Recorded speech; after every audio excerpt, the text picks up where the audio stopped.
time for the 49ers Rush Podcast. All right, ladies and gentlemen, it is currently halftime of the 49ers game. They're completely controlling the game, 28-0.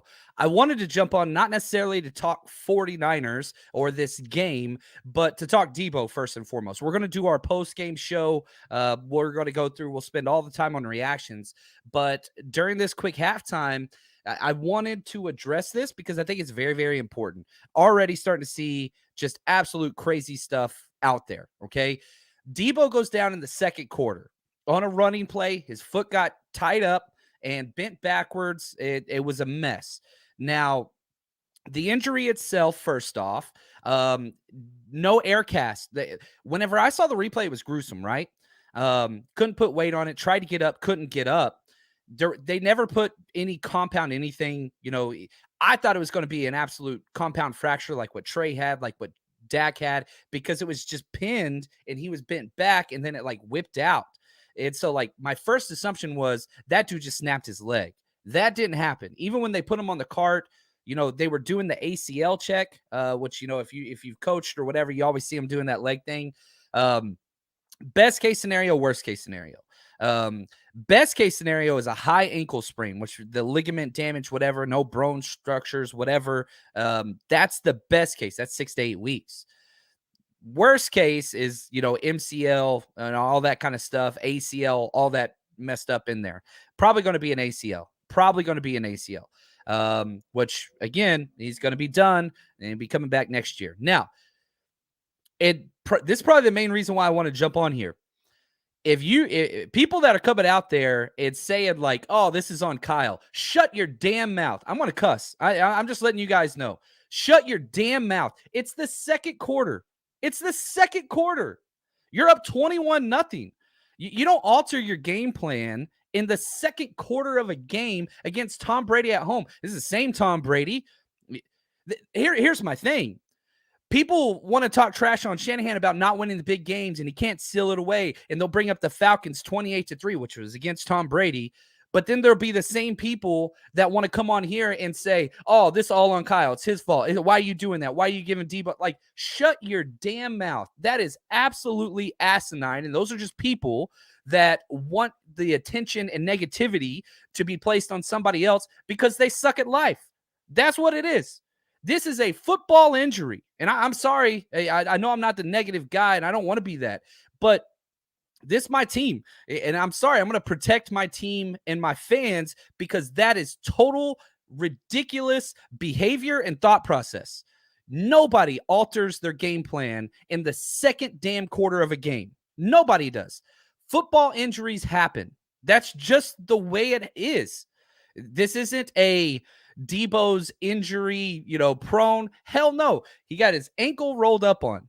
That's what it was. And so I don't know. I wanted to put out, you know, just information on Twitter and stuff, but I thought it was imperative to jump out here, protect your team, protect your fan base. That is what is important. And those people that just want to blame and put all that stuff out there, man, call them out on that BS, man. They're just trying to cause problems. That's all that it is. This is a huge injury. It's about Deebo. It's so, yeah, prayers up for Deebo. Hope all's well. I love that he got paid. He's earned it. Good Lord. The first touchdown play was incredible by him. And it sucks moving forward. Now, moving forward, thank you, Elliot, for the gift and the super chat. Odell, I've gotten a lot of messages on Odell already. For me, it's a no. The fact that he's not going to be ready until postseason, that I don't like. Also, on top of that, whenever he tweets out, what's the point in coming back early? I just want to play. No, that's not a locker room fit. Passing out on planes and all that, not a locker room fit. You know, very similar to Baker, not a locker room fit. If he could come back and play right now, maybe. The talent is there. And he was the first one to tweet, you know, prayers up for Odell, the first one that I saw. And, you know, immediately I was just like, man, I get it. I get it. It sucks. But for me, I would say no. I understand the talent and I get that. But for me, I would say no. You saw Ray came in. He's been making a lot of plays today. I think you kind of stick with what you want. And me personally, what I would want to do, and this is probably my biggest critique of Kyle Shanahan, I would bring Jordan Mason in at running back, and I'd put CMC in the Deebo role. Now, I know he's not the, whatever, like physical specimen and whatever, but he can do everything Deebo can do. He runs better routes than Deebo. He has better hands than Deebo. He could do all of that. So I would like to incorporate that a little bit more, but we'll have to see what happens. I don't understand. And yeah, stop. Here we go. People talking about this is Jerry Rice calling out Kyle saying, stop running skill players up the middle. That's what you signed up for, man. How do you not run the ball up the middle in the second quarter? I don't understand that. And if you ask Deebo what he wants to do, this is what he wanted. He wanted to be running the ball up the middle, and he's been effective there. So I don't, it's not like he was doing it repeatedly. But no, I don't, I'm sorry. Disagreements are okay. And people can disagree with my take, and that's totally cool. I'm not trying to be like, oh, whatever, but I'm saying stand for your thought process, stand for what it is you believe, and put that out there and stand on that. But just the constant attacking, that's not fandom. And again, you be your own fan. I'm not trying to say that, but this is just a football injury, guys. That's all that it is. That's all that it is. Now, the flip side, we don't have much time because it's just halftime. Brock freaking Purdy. The thing about sports is the highs and lows. You know what I mean? You go through it all. And you have the incredible high of what we're seeing with Brock Purdy right now. 14 of 18, 185 yards, 2 passing touchdowns. He's got a 146.5 passer rating. 158.3 is perfect. He's pretty damn close to perfect. Plus, he's got the rushing touchdown as well, which was a great play. It's unbelievable what this kid has done in such a short time. And let me remind you, the Bucs defense, even though Vita Vea got hurt, this is a top 8 defense. Are both their safeties out? Yes.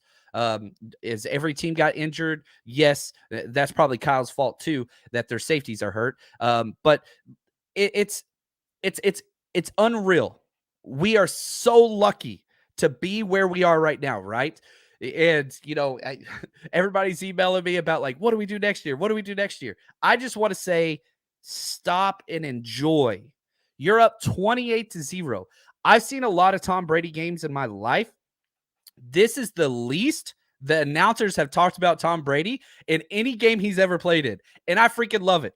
I absolutely love that all of the attention is on pick number 262, Mr. Irrelevant, his family, and just what he has done. It's been absolutely great. The 49ers defense, freaking unreal. You hold them the opening drive to a missed field goal, 3 and out, turnover on downs. And then they nailed it out at the half. That's what the defense is doing. You are shutting out. Listen to Tom Brady's stat line. 9 for 18 for 78 yards. That's it. This team came to play. Does the Deebo injury hurt? Hell yes, it does. It hurts bad. Hurts really, really bad. It hurts big time. It changes things. But this isn't the first time the 49ers had to go through overcoming injuries. Not this year, not last year. I mean, it's just the NFL. You got to keep going. And if you look across the NFC, it's just an absolute mess everywhere. Seattle's losing to the Panthers at home, 20-17 currently. We'll have to see what that game happens. But if Seattle loses, 49ers looking like they're going to win this game up 28-0. You win against Seattle next week, you clinch the NFC West right then and there. It's clinched. That we're already in that position.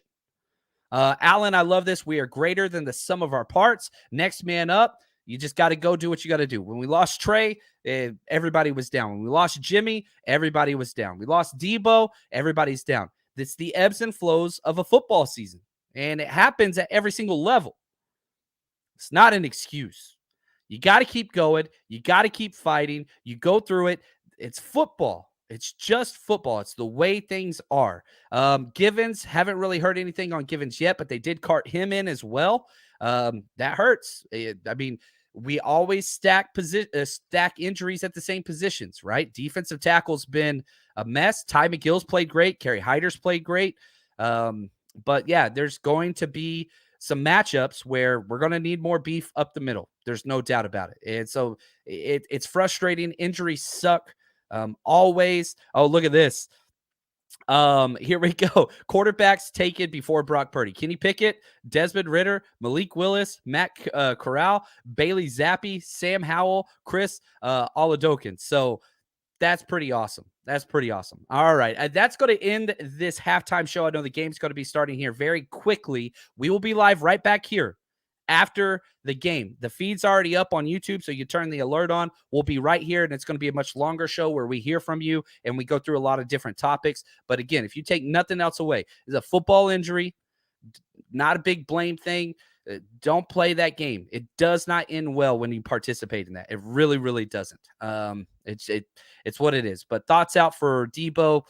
Wish him nothing but the best. We all love him. Hopefully we get him back sooner than later. We'll just have to wait on the doctors and kind of see what's going on right there. But don't engage in that toxic crap on social media. It's not going to do any good for you or the fan base or anybody. Just trust me. You'll be better off if you don't do it. Thank you, guys. Appreciate y'all. I'll see y'all right after the game. Until then, let's go get this dub. Stay strong, faithful.